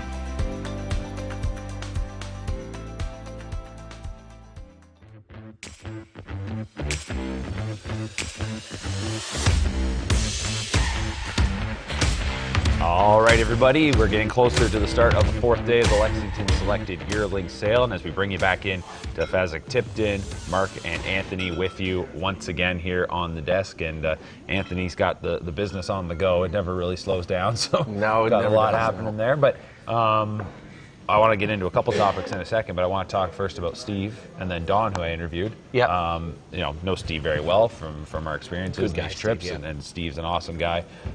Don, I can just feel his passion. That's what I said to him. I said, especially in a spot where, he's saying how they're having tough times in Michigan, but he's up against it. Yeah, he's he up beats against the drum, it. and he's trying his best. Yeah, he felt bad. He said, if you want to bring me back on, I forgot to talk about the sale that was coming up.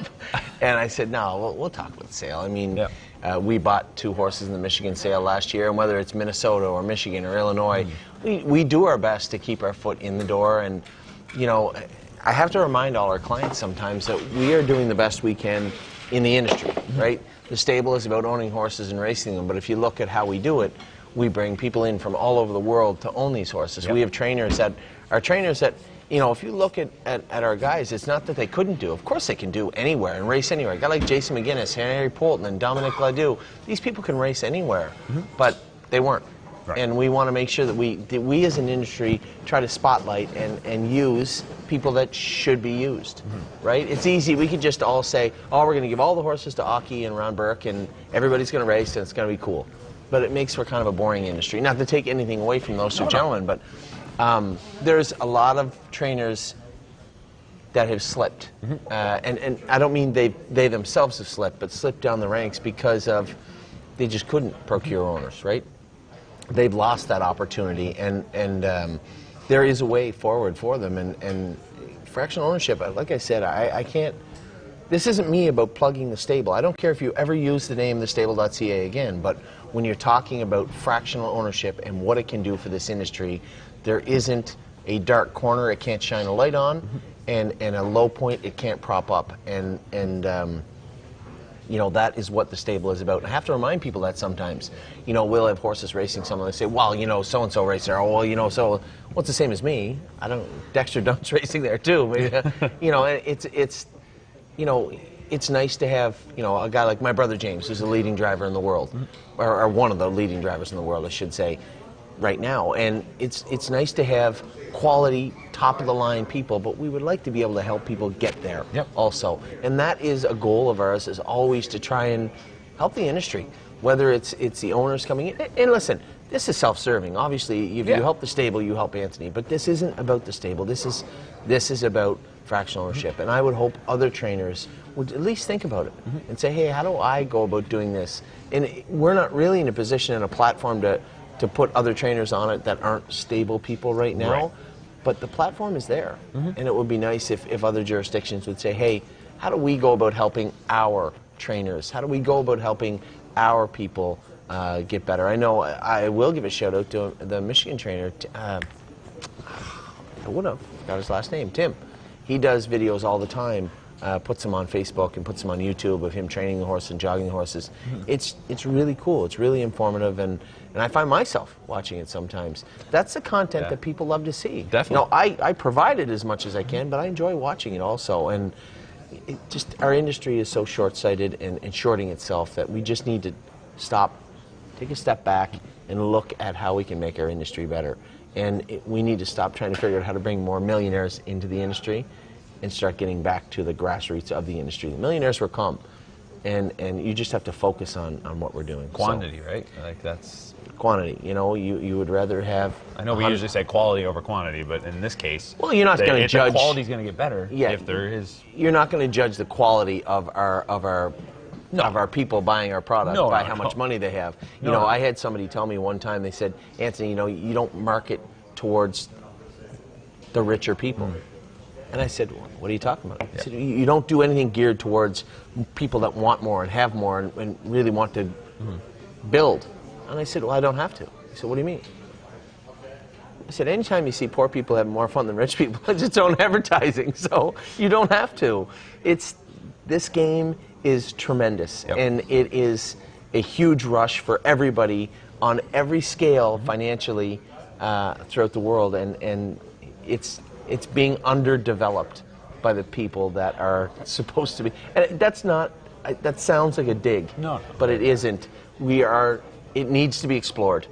This industry is vastly unexplored and underdeveloped, and I think we can do a much better job moving forward. Well, so Don Murata is that guy. That's Don, yeah. And Don's a really good guy. And happy to meet him last year, and then as soon as you introduced me, I'm like, I remember speaking with this guy. Yeah, you know, it really left an impression, so that's good. And you also mentioned a second ago about you know, whether you ever say the TheStable.ca name ever again. Well, I like the International Racing Corporation. Sounds like a spy agency, doesn't it? Yeah, it does. That's what one of our clients, Randy, says. He said, "I'd like 3 horses and 2 spies, please." It's just the Ohio side. You know, we had to build an American company for over here, and smarter people than me are the ones that said, "What do you want?" It sounded cool, and it sounds really cool. It'll always be International Racing Corporation. Yeah, it'll always be TheStable.ca to me. But you know, it's you know, so I just ran into somebody that I've known for 25 years, and they said, "Oh, I heard you sold the stable." I said, "Not that I'm aware of, but I am taking offers if you want to offer." And he said, No, I heard you sold it." I said, "No." We brought on a couple of partners, one in particular, John Evans, a super good friend of mine. Everybody can see what is going on. The stable is this gigantic entity. I am not a business-oriented person, right? And the stable was always me trying to run the stable, run the horses, you know, help out and grow this. But it's got to a point where the business is engulfing me. I'm being drawn away from what I really want to do, and quite frankly, what I'm decent at, to do something I'm unfamiliar with and unqualified to do. So I brought John on, and John has been a good friend for a very long time. He holds the same passion I do for the stable and for horse racing. And quite frankly, he loves what I hate. He loves the numbers. He loves figuring out what to do next and how to position us in the best way we can financially. Whereas I'm not good at that. And quite frankly, I don't like sitting home looking at numbers. I've been sitting at home since 6 o'clock this morning. I get up early. I woke myself up early to work on the buckets, and Yep. I like talking to our clients about the buckets, but I just don't like forming the buckets and worrying about the financials. And that's where John comes in. And I think what you're going to see is, if you think TheStable.ca is cool right now, or the Stable International Racing Corp, it's going to pale in comparison to what it's going to be the next 5 years. It's going to be really, really cool. That's really exciting news. Really good stuff. And you were telling me just when you sat down here about Amy and the kids are going to come back to Kentucky, and one of the things you're looking to do is to go look at your babies. You guys have some weanlings. We do. You know, we've tried to expand quietly, I guess, in other facets. Now, we're not being commercial breeders. These broodmares weren't bred for us to sell them at Fasig-Tipton. Right. We're going to keep these babies, but we did breed. We have 12 mares right now that are brood mares. We have 8 weanlings on the ground. We have 4 yearlings to bring in this year. And the way I approached it was a little more simplistic. Obviously, confirmation is important. The pedigree is important, but I wanted to breed mares that I had a lot of respect for, horses that I thought were good. Maybe they weren't as good, but they wanted to be. Right. Horses with great attitudes and decent pedigrees, and maybe that's a failing grade, I don't know. But as a horse person, that's what I want to see in a horse. Mm-hmm. So why wouldn't I try and duplicate that in a better bred, maybe faster horse? And so I said it was a more simplistic. You know, I didn't pour over the pedigrees and feed them into AI-generated charts and say, well, this is the best sire and this is the best mare. I just took mares that I had a lot of respect for and bred them to sires that I thought were good sires. That matched, obviously. There's guys like Steve, always guys, and Alan Swain, a good friend of mine. Guys we always like to bounce these things off of, and they have the same algorithms that they use, but it's always nice because it's just stuff that I don't need to be good at. Right. There's other people that I can lean on for that, and Steve has been a very integral part of the stable in doing that. Mm-hmm. You know, you mentioned my wife and kids coming down. You know, many of you guys see the videos that we post. My son, you know, talk about an 11-year-old kid that you got a lot of respect for. He plays baseball in Canada, and we're living in Ohio right now. Our kids are going to school in Ohio, and he plays baseball in both countries, and chose to play baseball in Guelph, Ontario, which I fully support. And my wife and or me, twice a week, every month, have to drive 4.5 hours back to Ontario for him to go to practice, only for him to come right back and go to school the next day. And then all summer long, Amy was in Ontario a lot of the time. I was there when I could be. I try to make it to every one of his tournaments. And because there's always going to be a better driver than me lurking, I don't have to be anywhere, absolutely. There are 2-year-old trotters that maybe I think that I have a good connection with, that maybe I can help. But when they start to get to a level where now you're just a really nice racehorse, like a perfect example, Arrowhead Hanover won the Keystone Classic yesterday. Well, I won with him in Delaware. I think I've done a pretty good job driving him. He made a break in the final in Pennsylvania, which was heartbreaking, but it happens.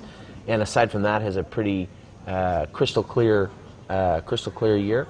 Ronnie Wren drove him yesterday. You know, there's so many good drivers everywhere that I'm not needed all the time, and that gives me time to go to my son's baseball game or go to my daughter's gymnastics or just hang out with my wife and kids. And I really had to almost beg Amy to come back down Friday because it's 4.5 hours. Yep. But she's coming down tomorrow. We're going to go look at the babies in Kentucky, watch Memento Mori race in the Red Mile, and then come out here to the sale tomorrow. So my time is the one thing that every horseman you talk about, you know, if you talk to every accomplished horseman, you have to pour so much into this industry, you miss. Yeah. You miss a lot of your personal life and a lot of your personal time. So I literally have the best of both worlds. I get to watch this incredible stable race, and I get to watch my family grow up, and it's just an incredible feeling.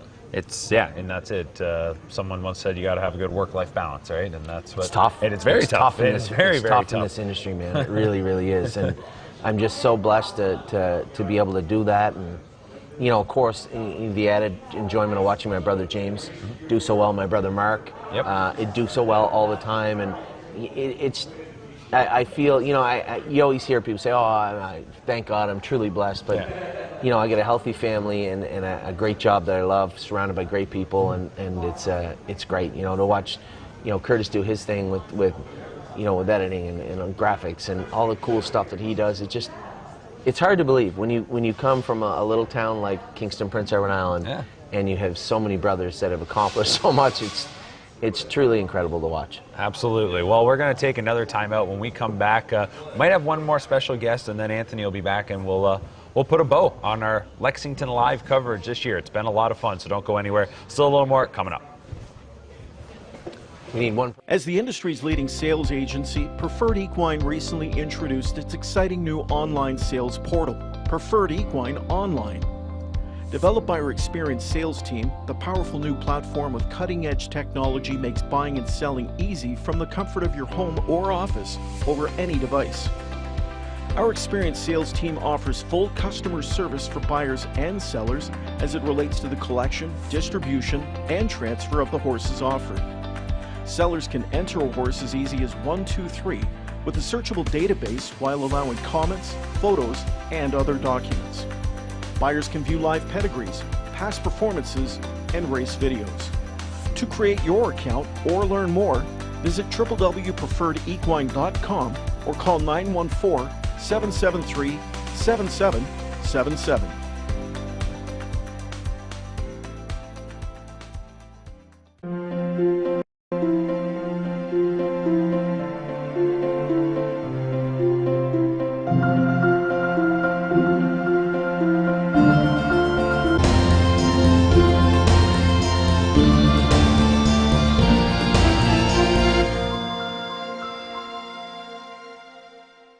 For over 25 years, Tara Hill Stud has worked with partners to help produce champion stallions. We are proud to have bred great racehorses like Fade Out, Shower Play, Precious Delight, and There's a Demon in Me.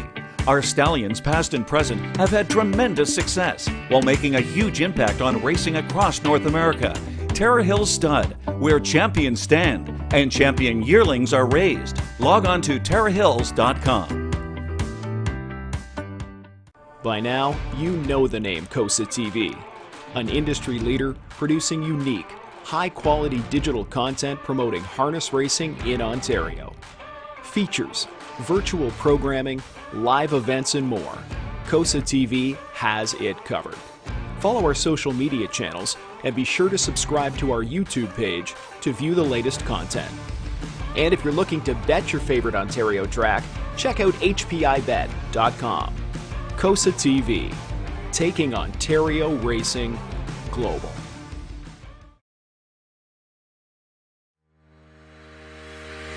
Own a little and love it a lot. TheStable.ca is an award-winning fractional ownership operation. Buy as little as 1% of a racehorse and experience 100% of the thrill.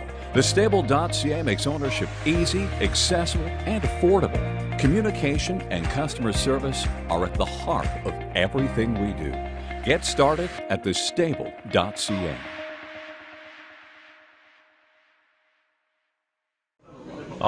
Back, everybody. I gotta see if you guys like Chicago pizza. Start of the day 4 of the Lexington Selected Yearling Sale. John Boonshane's joining us, but I think the bigger question, John, is that pizza that they brought. Oh, I know. That's what I keep telling my owners. I said, since we moved out east into Florida, and I know I'll offend a whole bunch of people, the pizza stinks. It's not what I grew up with. And they say Chicago pizza, and everybody thinks deep dish. This is cracker, thin crust pizza with fresh Wisconsin cheese and good tomato sauce and awesome sausage. It's good. It's great. And it's here. And I'm talking to you guys, but I guess that's okay. But Anthony's eating. Oh, well. Yeah, Anthony got you. And smiling. Look at him. And he's fist pumping over there as he takes a bite. I always thought Chicago style was just deep dish. No. Oh, okay. It's thin cracker crust. It's crispy. It's wonderful. Okay. It's truly a delight. All right. Well, even our cameraman. And then you got to get Italian beefs, and nobody knows what they are, but that's another story for another day. All right. That's lunch tomorrow. See? A lot of people maybe tuning in right now might be ordering some pizza for lunch. There you go. Go to Lexington's. Go to Rosati's.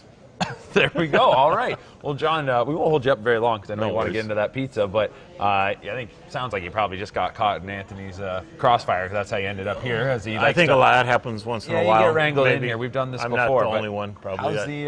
How's the I guess we can talk a bit about the racing, but we'll start first with the sale. How's the sale been for you? Okay. I came here looking to buy a few for myself and some clients. We got 3 bought on Tuesday and 1 yesterday, so we were able to get what we were hoping for. And then I know the owners, Armitage Farm, they've been participating in the sale pretty heavily and got some really nice stock that I will hopefully get the opportunity to train a few of them. I know they, kind of pick what trainers horses go to, and we've had a little bit of luck with them here. Our Melina's been doing okay. We've got our Duchess racing down here is doing well. I had trained down our Eliza this winter down in Florida for them, and Susie and Renee have done a bang-up job up there. So I think they're happy with the results, and we've had a pretty good year. So that's been a name that's been standing out. I think our blank, fill in the blank, they've been performing very, very well, and I think you must be really happy with how this racing season's gone. Oh yeah, I've been tickled. I mean, you always want a little bit more. Post positions have kind of been a little bit against us. I did just get a text here a few seconds ago that we drew the 2-hole in the Philly Futurity. There you go. So I'm excited about that, and hopefully we'll get a chance. I mean, she's getting closer and closer, inching towards that milestone mark of $1 million, and that would just be really good. Yeah, and that'd be just fun. Well, looking at that group of fillies as well, there's a few standouts, but she's just, what makes her so special? Kind of what's her best attribute? She's got a really efficient gait, but her biggest is that she tries. And she's no bigger. I mean, she could probably walk underneath this table. That's a little bit of exaggeration, but she's not a very big filly. But you watch her go, and she gets her front feet way out in front of her. And no matter what happens in a race, she's always trying. If she gets beat, she's a filly that really doesn't get her feelings hurt. She comes right back the next week, and she's ready to go again, which is a huge attribute, whether they're colts or fillies. Well, definitely, especially when you look at the schedule. I mean, you've been going to a lot of the big dances all year with her, right? Yeah, she hasn't been missing much. She hasn't really got that easy of a trip or chance to race. But that's the type of horse you race against, though. I mean, if you're going to make that kind of money, you got to race against them type of horses. So. How big's the barn right now? I know you're kind of a little all over the place throughout the season, but yeah, we don't have much. We've got probably 12 or 13 left up in Pennsylvania, kind of winding down there. We've got a few that are going to go up on gate here within the next week or two. Some of the 3-year-olds, and hoping that they are Kentucky eligible. And the way the Oak Grove meet was last year, we should pique some interest there for coming 4-year-olds that are Kentucky eligible. And then we have 6 down here. We're racing 3 tomorrow, 2 on Saturday, and our Melina goes Sunday. So we're kind of gearing down towards just a couple of the stakes horses and getting ready to go to Florida. Absolutely. Well, it'll be that time pretty soon. I mean, the weather today wouldn't indicate that. It's gorgeous here, but quite a turn from last weekend, isn't it? Well, usually, and this is kind of nice because usually Futurity Day stinks, it seems like. Seems like you come here for 2 weeks, I pack enough clothes for 4 different seasons. You're going to get wet, you're going to get cold, you're going to sweat.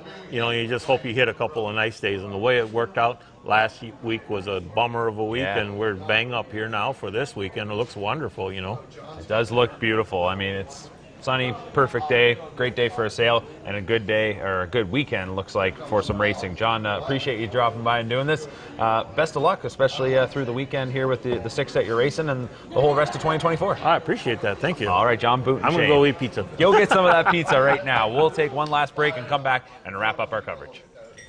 In a field lies hope. There you go. Thank you. Anticipation. From the biggest races to the brightest stages, taking you on the wildest ride. Forbidden Trade with a gigantic upset. Best in show. For the glory, the pride, the payoff. Enter the field, the Ontario Sire Stakes program, from Ontario farms to the world stage. As the industry's leading sales agency, Preferred Equine recently introduced its exciting new online sales portal, Preferred Equine Online. Developed by our experienced sales team, the powerful new platform with cutting-edge technology makes buying and selling easy from the comfort of your home or office over any device. Our experienced sales team offers full customer service for buyers and sellers as it relates to the collection, distribution, and transfer of the horses offered.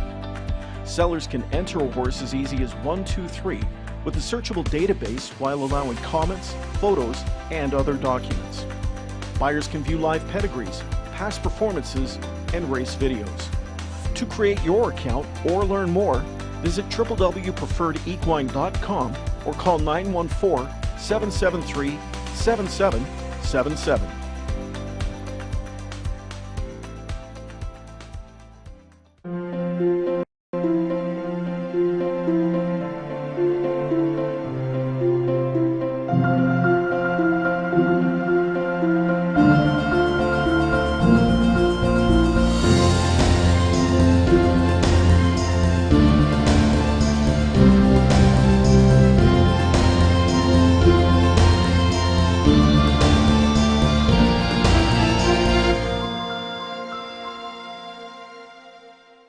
For over 25 years, Tara Hill Stud has worked with partners to help produce champion stallions. We are proud to have bred great racehorses like Fade Out, Shower Play, Precious Delight, and There's a Demon in Me. Our stallions, past and present, have had tremendous success while making a huge impact on racing across North America. Tara Hill Stud, where champions stand and champion yearlings are raised. Log on to TaraHills.com. By now, you know the name COSA TV, an industry leader producing unique, high-quality digital content promoting harness racing in Ontario. Features, virtual programming, live events, and more. COSA TV has it covered. Follow our social media channels and be sure to subscribe to our YouTube page to view the latest content. And if you're looking to bet your favorite Ontario track, check out hpibet.com. COSA TV, taking Ontario racing global.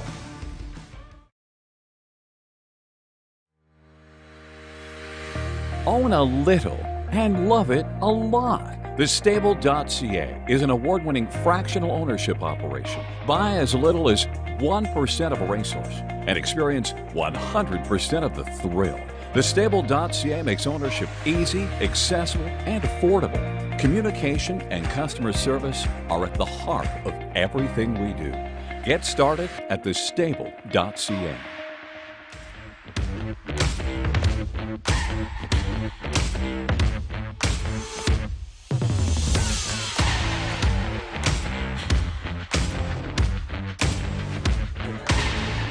All right, welcome back, everybody, and it's time to wrap up day 4 coverage. The sale's going to start at 1 o'clock. We're going to wrap up our live show, and this is going to do it for this week of coverage here from Vasek Tipton. You know what? I've got a couple of suggestions for next year. What's that? For the show, how we can make it better. Okay, what's that? Okay, first of all, I think we have to get Curtis a microphone. Because he can't chime in with these he just comments. he just gets to throw daggers from the sidelines. Nobody hears them, and we can't. They don't know that we can fire back at him. So we're going to get him a microphone. I think that's fair. And second of all, we came up with this idea last night. Cam, our world famous cameraman, we're going to give him his own segment during the shows for eating. He's going to do food reviews. I like it. Do you remember when they used to have the old Jay Leno show? They'd have the guy going out in the streets and stuff. Yeah. That's Cam, Gus's famous chicken, world famous chicken. He's going to go over and review it. He's going to do like streeters. Like he's just going to go up to people and be like, fantastic idea. Take a bite, rate this. I've had no less than 10 clients ask me where to eat when they're in Lexington because we talk about eating all the time. Listen, you can't go wrong. You can throw a rock in any direction and hit a fantastic restaurant. There's so many here. I'm going to tell you what.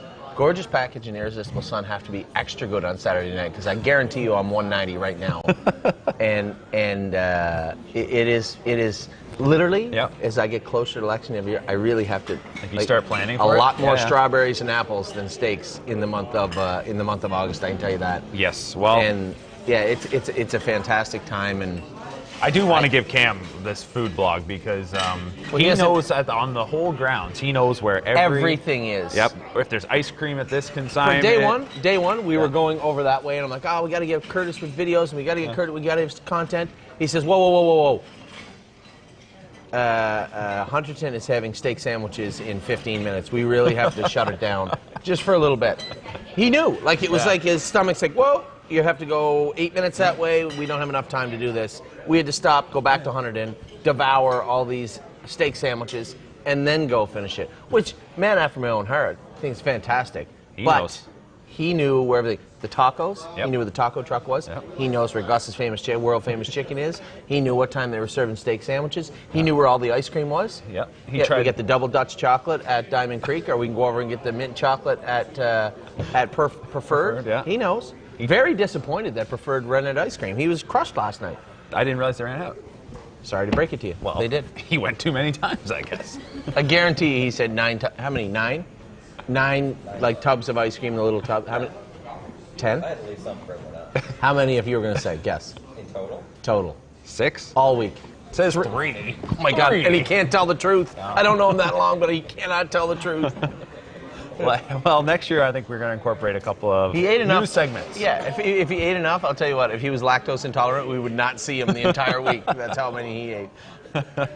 Anyway, it's it's been fun. And this is why, you know, tremendous. I know you're here and it's business, but you got to enjoy it, and that's what we've been doing. It's this been a fun is the week. first year, Yeah. day 4. Yeah. I'm usually kind of chewing my nails. Are we going to get them all sold out? Who are we going to sell them to? Everything is done. Yep. Today, maybe an Ontario bred or 2, but we are done at That's the sale. And the buckets, I had put out a video when our bookkeeper just called me and said, Anthony, you didn't send me a list of these buckets, and I have hundreds of emails of people that, obviously not hundreds, Right. but she said hundreds of emails from people wanting to move buckets or buy this horse or buy that horse, or can you get me in early on this horse? I don't even know who's what, because I hadn't sent her the email yet. I made a video this morning about the buckets, and just so pleased with either the turnout online from our clients, but thoroughly pleased with the turnout from them. If you ask any consignor in this property, you know, who brought the most people in, we had 17, 18 people with us for day 1 and 2. The Sunday, Monday, Tuesday, looking at horses. It was Nobody else was that close at all. no. I mean, well, but nobody does, right? No, and that's because that's part and parcel. That's a problem with the industry. If you ask a trainer, you get any clients here, oh my God, no.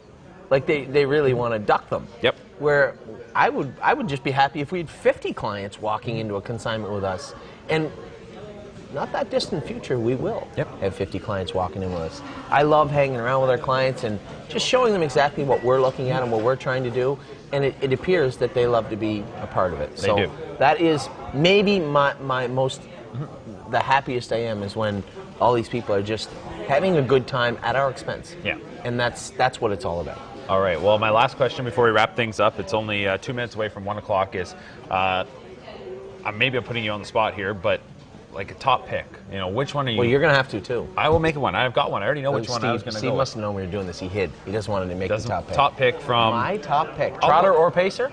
Doesn't matter. I'm going to go first, because maybe I'm going to stay with Thunder. Okay, go ahead.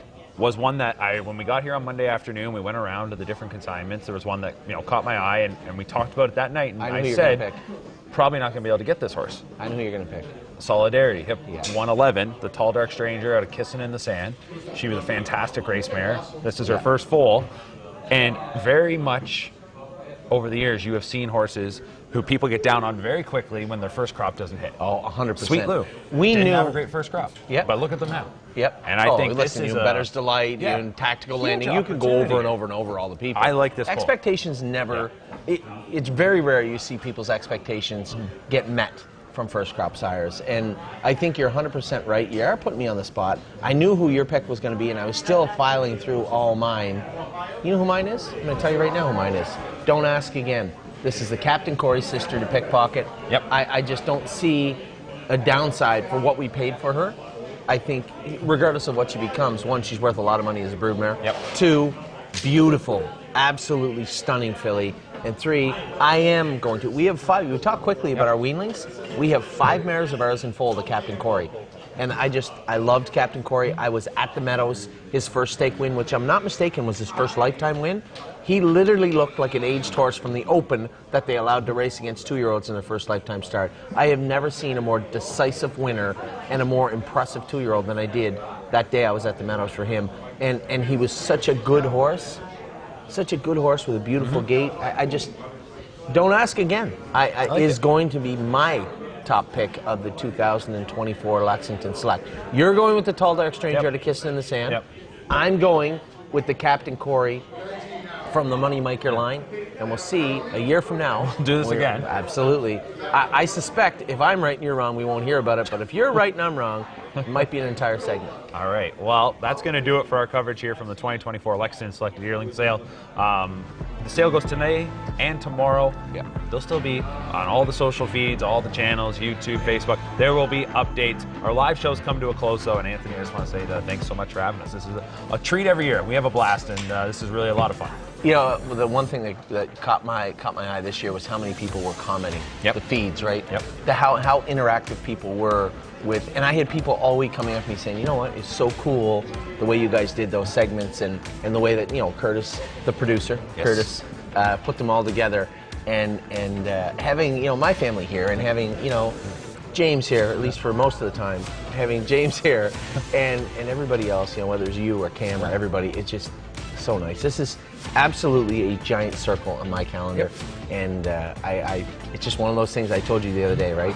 You're so excited for it to come and you don't want it to end. Nope. Well, it's about to end. So we'll be at Harrisburg. At least I will. You won't be because you've quit. I'll be back here. You'll be at Keeneland. Mark is going to read Pedigrees at Keeneland. I don't blame you for going. So we are actively looking for a host, I suppose, for Harrisburg. I'm sure It'll be on Indeed tomorrow. Yeah, I'm sure Curtis will come up with something. So for now, I'm done. You're done. Yes. Going to enjoy the rest of an absolutely stunning day here in Kentucky. Take in a great horse sale, and I will talk to you all soon. For our clients, you will be hearing from me soon. For everybody else, thanks for tuning in. It was a great time. Thanks so much. We'll catch you again soon.